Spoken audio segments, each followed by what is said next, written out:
Hello everyone, welcome to NCT buddy. अब हमारे NCT exam को 1.5 से 2 महीने ही बाकी है। अप्रैल एंड में मोस्ट प्रोबेबली हमारा एनसीटी एग्ज़ाम हो जाएगा।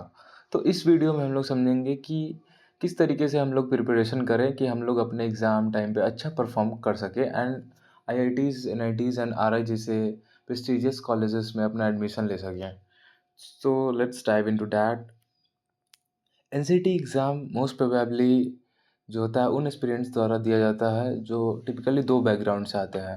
द फर्स्ट वन जो किसी भी कॉम्पिटिटिव एग्ज़ाम्स की प्रिपरेशन कर रहे होते हैं लाइक जेई या फिर CUET, and the second one जो नॉर्मल बोर्ड की तैयारी कर रहे होते हैं कि हाँ किसी भी बोर्ड से हैं, वेदर लाइक उन्हें कॉम्पिटिटिव एग्ज़ाम से कोई लेना देना नहीं होता है। तो हम लोग एक एक करके समझेंगे इनके लिए कि किस तरीके से हम लोग अच्छा परफॉर्मेंस दे सके अपने एनसीटी एग्ज़ाम में। सबसे पहले हम लोग एनसीटी एग्ज़ाम पैटर्न को समझ लेते हैं। तो टोटल हमारे पास 7 सब्जेक्ट्स होते हैं। अगर हम लोग साइंस स्ट्रीम की बात करें तो फिज़िक्स, केमिस्ट्री, मैथ्स, एंड अगर आप बायो से हैं तो आपका बायो। ये तीनों आपका डोमेन में आ जाएगा एंड आपके पास 2 लैंग्वेज पेपर होगा एंड उसके बाद 2 compulsory paper which is teaching aptitude and general test. So यहाँ पे आपको दिया गया है कि 28 में से 25 क्वेश्चन एंड 23 में से 20 क्वेश्चन आपको करने होते हैं। आप लोग देख सकते हैं कि डोमेन में आपके पास 28 क्वेश्चन दिए जाएंगे एंड जिसमें से आपको 25 क्वेश्चन अटेम्प्ट करना होता है। जनरल टेस्ट में भी 28 में से 25 and teaching aptitude and languages के पेपर में 23 में से 20 क्वेश्चन आपको अटेम्प्ट करना होता है। तो टोटल हमारे पास 181 क्वेश्चन दिए जाते हैं जिसमें हमें 160 क्वेश्चन अटेम्प्ट करना होगा एंड एक क्वेश्चन 4 मार्क्स का होता है।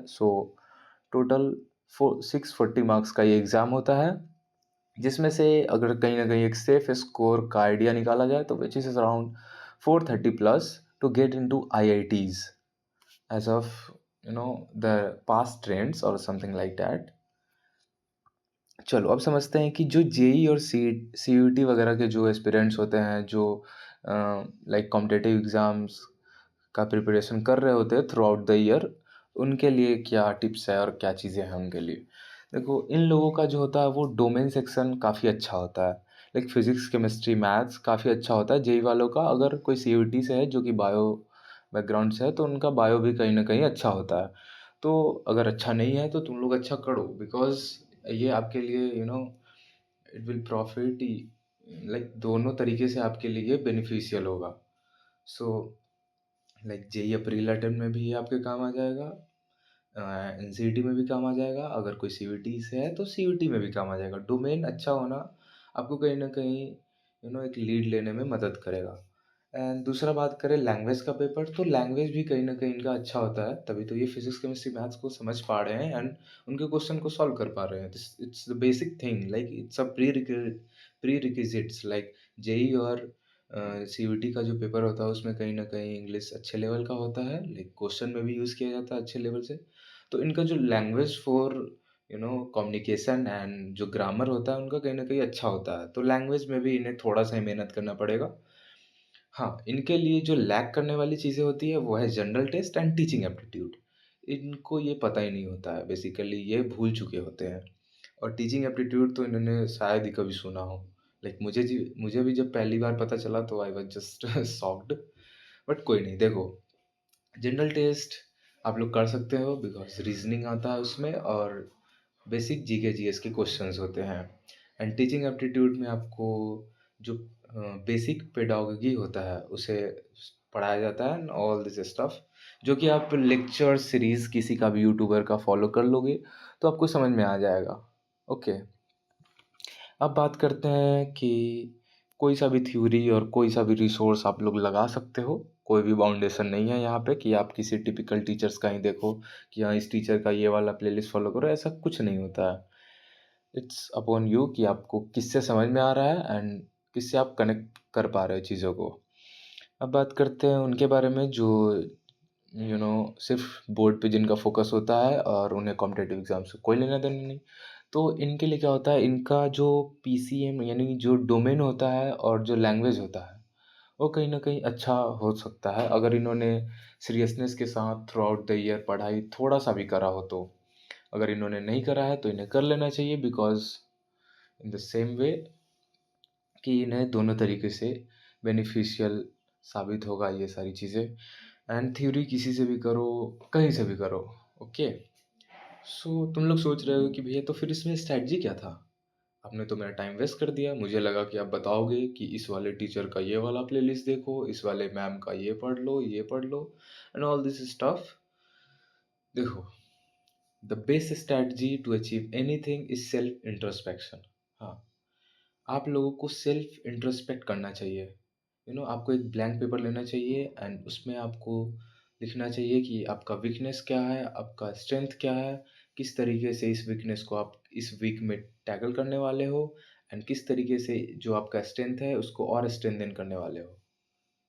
वेदर लाइक किसी भी पॉइंट ऑफ व्यू से, लाइक अगर वो एग्ज़ाम का है तो एग्ज़ाम पॉइंट ऑफ व्यू से, अगर वो पर्सनल लाइफ का चीज़ है तो उस तरीके से आपको एक ब्लैंक पेपर पे सेल्फ इंट्रोस्पेक्शन करने आना चाहिए। अभी हम लोग बात कर रहे हैं एनसीटी एग्ज़ाम का, तो हम लोग समझेंगे कि इसमें किस तरीके से कौन सा चीज़ आपको हेल्प करेगा सेल्फ इंट्रोस्पेक्शन करने में।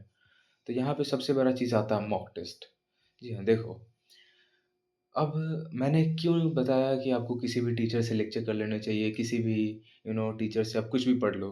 बिकॉज़ वो टीचर थोड़ी ना एग्ज़ाम पेपर सेट करने वाला है, एग्ज़ाम तो सेट करेगा आपका एनटीए। तो आपको मेक श्योर करना है कि आपने प्रीवियस ईयर क्वेश्चन अच्छे से करे हो, आपने मॉक टेस्ट अच्छे से दे रखा हो। इस इन चीज़ों से आप लोगों को पता चलेगा कि आप कहाँ पे स्टैंड कर रहे हो। ओके, आपको पता चलेगा कि आपके मार्क्स कितने आ रहे हैं, आपका कौन-सा टॉपिक वीक रह गया, आपका कौन-सा चैप्टर नहीं आ रहा है, आपको कौन से सब्जेक्ट में कितना प्रॉब्लम है, आपको क्या चीज़ें और अच्छे से कवर अप करनी चाहिए। तो इसमें आपको कहीं न कहीं सिर्फ़ और सिर्फ़ अगर कोई स्ट्रैटेजी है एनसीटी पॉइंट ऑफ व्यू से, तो वो है सिर्फ़ और सिर्फ़ मॉक टेस्ट जितना ज़्यादा से ज़्यादा दे सकते हो, whether PYQ as a mock. जी हाँ, तुमने जो सुना वही सही सुना, PYQ as a mock NCET के फील्ड में अभी तक किसी ने लॉन्च नहीं करा, बट हमारे प्लेटफ़ॉर्म nctbuddy.in पे आप लोग जाके चेकआउट कर सकते हो एंड जितने भी एनसीईटी के प्रीवियस ईयर क्वेश्चन हैं, उसको एज़ अ मॉक दे सकते हो एंड उसमें आपके कितने मार्क्स आए, कितना एक्यूरेसी था एंड कहाँ पे आप स्टैंड कर रहे हो, आपका परफॉर्मेंस वगैरह वगैरह, आप सब कुछ वहाँ पे देख सकते हो एनालिसिस सेक्शन पे जाके।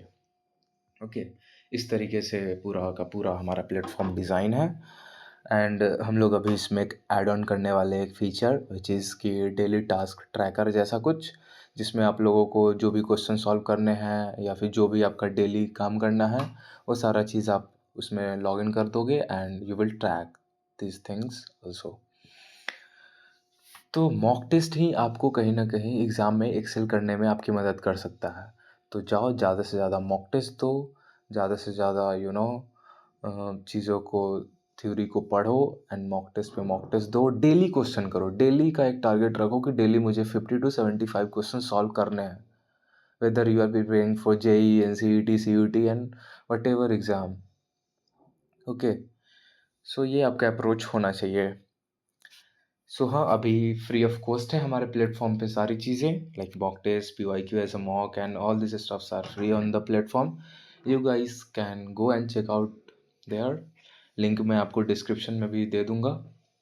और बाकी कमेंट में बताओ कि आपको आप अगर कहीं पे लैग कर रहे हो, लाइक टाइम टेबल बनाने में या फिर कहीं भी चीज़। वैसे टाइम टेबल जैसी कोई चीज़ नहीं होती है, लेकिन आपको कुछ भी चाहिए, लाइक भैया ये बता दो, ये मेरे को पर्सनल प्रॉब्लम भी है, तो आप लोग कमेंट में बता सकते हो and thanks for watching, see you.